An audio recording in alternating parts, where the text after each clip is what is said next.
பார்க்கும்போது ரொம்பவே நுணுக்கமா இருக்கும், பார்க்க ஆசையா இருக்கும். மீனாட்சி தேவர் பாருங்க, இது வந்து அப்படி ஒரு விசிட் பண்ணுங்க, எந்த கோலம் நல்லா இருக்கு. இல்லை, இந்த கோலத்துல எல்லாத்துக்குமே இது மட்டும்தான் நம்ம தமிழ் கோலத்துக்கு நெருங்கிய கோலமா இருக்கு. ஏன்னா இதுதான் இந்த ஒரு சிக்கு கோலம் ஃபார்மேட்டு கிட்ட இருக்கு.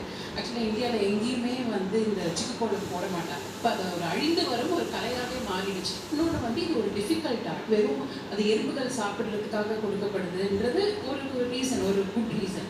ஆனால் என்னன்னா இது வந்து ஒரு பலியாக, நம்ம பூவை வந்து ஒரு ஆஃபரிங்காக கொடுத்தா கூட அதை தமிழ் இலக்கியங்கள் வந்து பூ பலின்னு தான் சொல்லுது.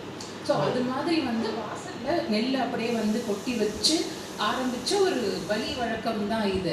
அது வந்து அப்படியே நெல்லா இருந்தது அரிசியா மாறி, அந்த அரிசி வந்து மாவாகி, மாவு அப்புறம் வந்து ஒரு கலையாவே மாறி, அந்த கலை வந்து இப்போ கொஞ்சம் அழிஞ்சு வர மாதிரி இருக்கு.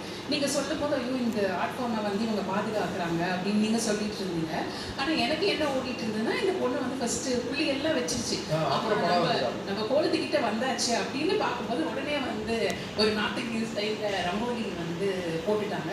ஏன்னா அந்த ரங்கோலி வந்து ஒன்று அட்ராக்டிவ், ஒன்று ஈஸி, அதனால எல்லாருமே அதை சார்ந்து போயிட்டு இருக்கிறாங்க.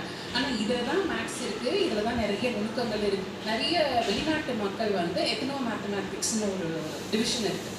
அதாவது ஒரு கல்ச்சுரல் ப்ராக்டிஸோடு இருக்கிற ஒரு மேத்தமேட்டிக்கல் ஆஸ்பெக்டை படிக்கிற ஒரு சப்ஜெக்ட். இங்கே வந்து நிறைய பேருக்கு தெரியாது. ஆனால் அந்த சப்ஜெக்ட்டுக்கு one of the main candidates of study வந்து நம்ம தமிழ்நாட்டு சிக்கு கோலம்.